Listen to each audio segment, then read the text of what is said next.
tabungan pendidikan atau asuransi pendidikan, teman-teman.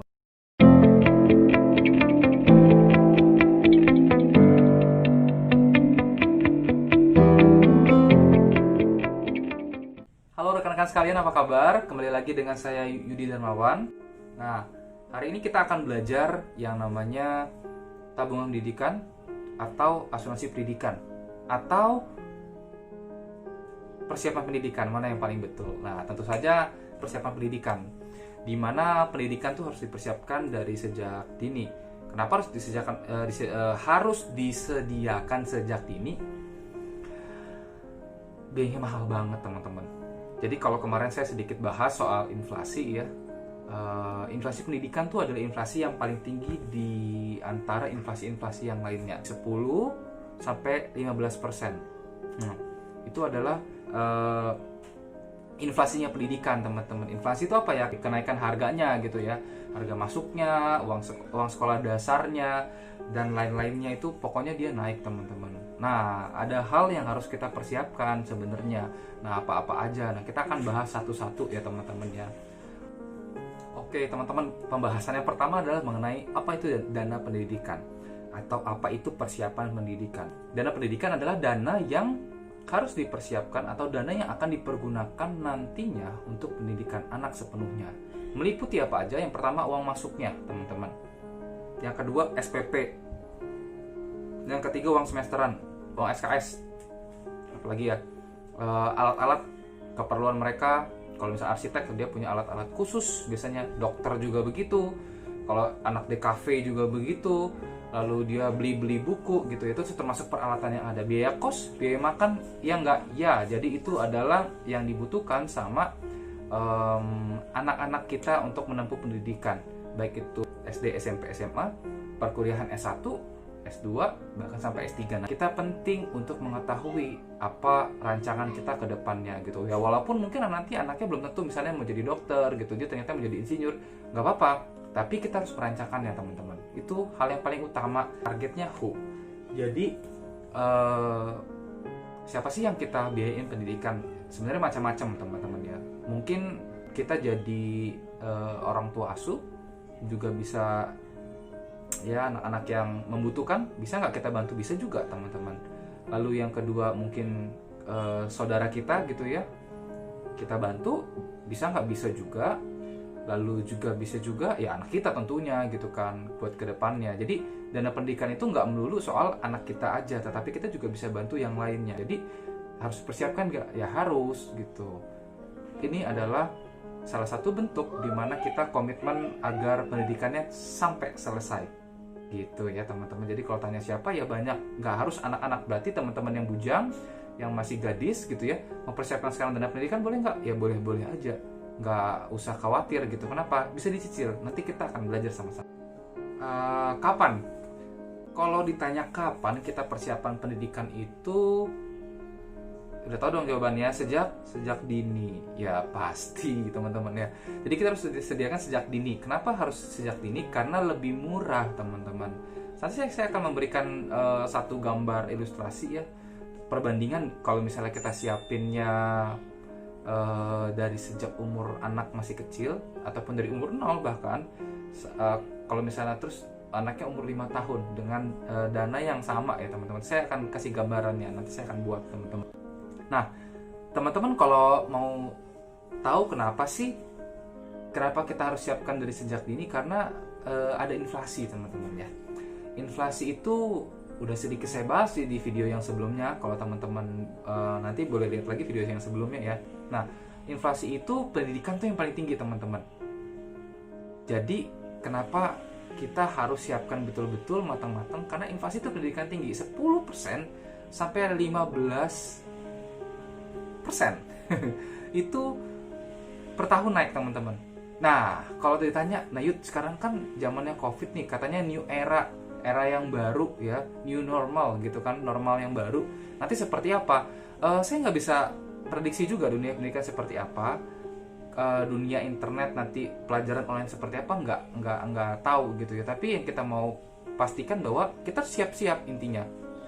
Jadi kalau ditanya siap-siap dari kapan, dari sekarang. Kita siapin dulu aja, kita nggak tahu nanti akan balik seperti apa atau tidak gitu ya, seperti dulu lagi atau tidak kita kembali ya, kita harus persiapkan. Intinya kalau preparing itu nggak ada salahnya kok teman-teman ya. Itu dia, siapkan sejak dini teman-teman. Oke teman-teman, dimana untuk mempersiapkan dananya? Banyak tempat ya teman-teman. Nah kalau sudah sampai ke dimananya tuh ada yang kita harus ulas dari yang kita tadi sudah bahas ya. Yang pertama tadi itu adalah tabungan pendidikan atau asuransi pendidikan teman-teman. Nah jadi yang tadi sudah kita ulas di awal, ada asuransi pendidikan, ada tabungan pendidikan. Nah sebenarnya penempatannya seperti apa? Nah jadi kalau tanya saya, yuk yang benar mana? Dua-duanya benar teman-teman. Jadi kita tuh punya persepsi yang salah di masa lalu.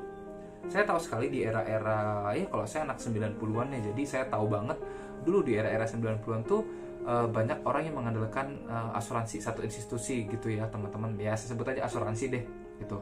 Nah, teman-teman sudah tahu lah bagaimana asuransi itu bisa membantu mempersiapkan pendidikannya gitu kan. Sebenarnya bukan mempersiapkan pendidikannya, tetapi mempersiapkan dananya. Kenapa? Karena asuransi itu produknya tuh unik teman-teman. Dia harus bayar setiap bulan, jadi rutin. Sedangkan kalau kita misalnya store ke bank, belum tentu rutin. Nah, akhirnya keluarlah yang namanya tabungan berjangka. Saya juga kurang ingat apakah tabungan berjangka itu dari tahun 90 sudah ada atau belum. Tetapi kalau buat saya pribadi itu nggak familiar waktu itu. Nggak, papa mama saya nggak ada tabungan yang berjangka. Nah berjangka tuh gimana teman-teman?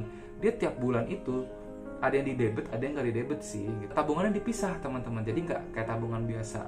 Jangkanya tuh berapa lama? Ada yang 1 tahun, ada yang di 2 tahun, ada yang 3 tahun sampai 5 tahun, bahkan sampai 10 tahun pun ada. Jadi dia terus makin lama itu dikasih bunganya tuh di atas bunga rata-rata tabungan tahapan biasa gitu. Jadi kalau misalnya tahapan biasa itu kan bunganya tuh kecil banget ya, paling 1% atau mungkin nggak sampai 1% gitu teman-teman. Harus belajar penempatan. Kalau ngomong penempatan teman-teman, nanti saya akan ada kelas khusus deh teman-teman soal penempatan bagaimana gitu ya. Tapi saya mau bahas begini, penting nggak tabungan berjangka? Penting teman-teman. Kenapa penting? Karena kita harus wajib untuk save di situ. Nah kalau kita ada duit lebih lagi, taruh di emas teman-teman ya. Kalau misalnya jangkanya masih panjang, teman-teman boleh beli emas logam mulia gitu, emas LM ya logam mulia ya. Nah teman-teman boleh beli, nanti kalau misalnya butuh dijual gitu teman-teman ya. Atau teman-teman kumpulin melalui toko-toko online yang ada sekarang, mereka juga sudah jual emas. Jadi emasnya tuh keteng teman-teman ya. Saya bilang ketengan karena di 50.000 pun kalau kita nabung bisa jadi 0,0 berapa. Nanti kalau udah genap segram mereka bisa kirim gitu. Jadi itu bisa dilakukan. Atau teman-teman ada beberapa orang juga mainnya di saham. Saham itu risikonya paling tinggi yang saya pernah bilang ya. Jadi returnnya tinggi, risikonya juga tinggi gitu ya. Tapi bisa nggak sih kita atur? Bisa teman-teman. Kita ada yang namanya dollar cost averaging ya teman-teman. Jadi kalau kita turutin setiap bulan, misalnya kita save di saham ini, saham A gitu ya, terus udah 100.000 per bulan, atau misalnya 500.000 per bulan, atau 1 juta per bulan. Mau dia naik, mau dia turun, kita hajar aja terus, nanti dapat rata-rata teman-teman. Atau reksadana, kalau teman-teman nggak ngerti di saham, langsung ke reksadana. Karena reksadana itu dia punya penempatan yang mereka tempatin secara khusus dan mereka sudah ekspertis di situ. Olah sama manajer investasi teman-teman namanya ya. Jadi boleh dikerjakan, boleh dilakukan teman-teman. Asuransi pendidikan tuh tugasnya apa? Asuransi pendidikan tuh tugasnya tuh memastikan di mana orang tua kita udah nggak ada, atau yang ngebayarin pendidikan si anak sudah nggak ada, atau sakit kritis, dia nggak perlu bayarin lagi tadi, nggak perlu cicirin emas, nggak perlu saving di saham, nggak perlu bayar tabungan berjangka lagi. Kenapa? Kalau dia sudah nggak ada, meninggal, berarti kan harus digantikan sama orang. Kalau ada yang menggantikan, tapi kalau nggak ada yang menggantikan bagaimana?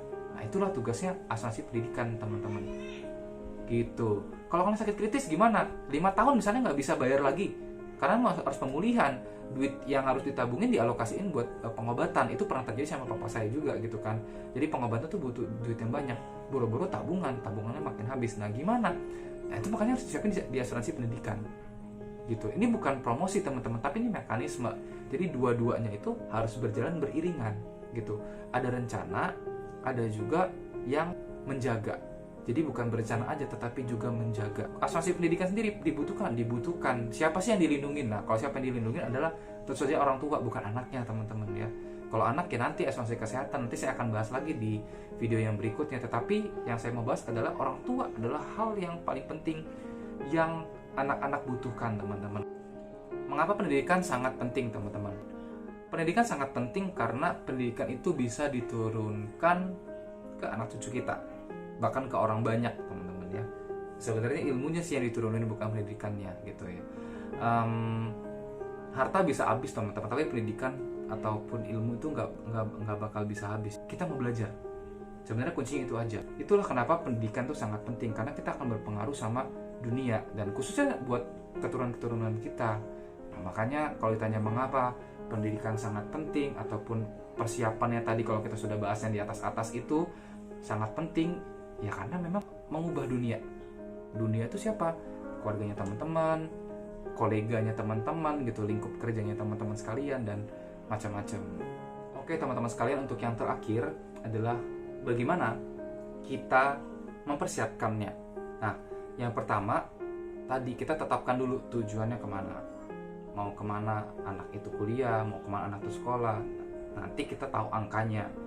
Tadi kan sudah ngomong, ada inflasi yang 10%, kita anggap aja deh. Nah, nanti hitungnya gimana? Nah, kalau teman-teman sulit untuk hitungnya, saya bisa bantu hitungnya, dan terus saya bisa kasih tahu teman-teman harus simpan berapa setiap bulan untuk tujuannya itu.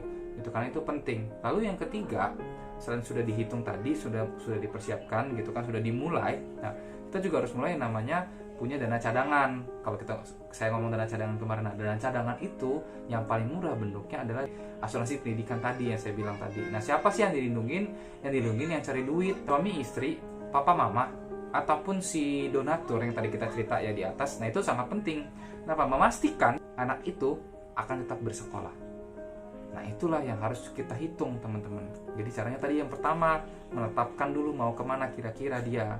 Lalu yang kedua, tadi dihitung nanti nilainya berapa sih yang dibutuhkan, sehingga nanti memunculkan satu jumlah angka yang kita harus tabung gitu kan, harus kita simpan setiap bulannya. Lalu yang keempat, kita harus persiapkan yang namanya asuransi pendidikan untuk menjamin ada nggak ada kita, dia tetap bisa berpendidikan dengan baik gitu, teman-teman. Jadi itu adalah caranya, simpel sebenarnya, nggak panjang-panjang, teman-teman. Jadi intinya harus siapkan sejak dini deh.